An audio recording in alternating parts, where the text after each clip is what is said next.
Une semaine après le final du Mensonge, mini-série adaptée de l'affaire Christian Iacono, France 2 devait promouvoir ce lundi 19 octobre 2020 en première partie de soirée Vulnérable.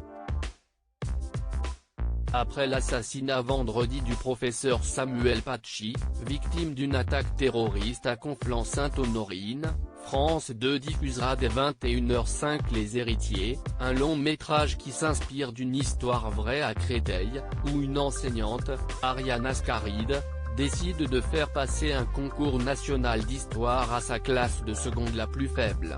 Cette rencontre va les transformer. Le téléfilm initialement prévu est porté par Léa Drucker, Thierry Godard et Romane Boringer.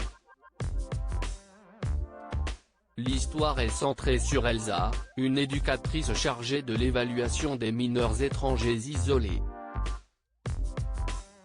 Alors qu'elle doit gérer une rupture difficile sur le plan sentimental, l'héroïne entretient des rapports tendus avec sa fille de 14 ans. Des tensions liées à la passion qu'elle voue à son métier. Le destin d'Elsa bascule lorsqu'elle rencontre Bijan, un jeune Afghan de 12 ans. Elle prend tous les risques pour lui sauver la vie. Une histoire vraie ? À travers Vulnérable, Arnaud Sélignac a tenu à mettre en avant un sujet sensible de l'actualité, la situation des mineurs étrangers isolés.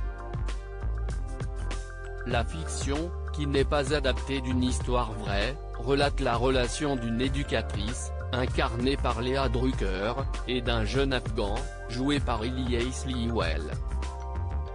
Au micro d'Europe 1, la comédienne a expliqué pourquoi elle a eu à cœur de porter ce projet.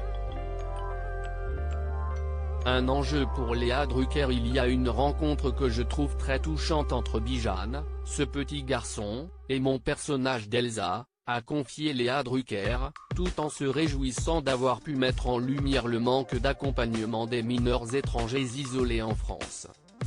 Il y a là quelque chose qui m'intéressait beaucoup, je trouvais qu'il y avait un enjeu. Peut-être parce que j'avais vu des documentaires sur le sujet, mais pas encore de fiction, a souligné la nièce de Michel Drucker.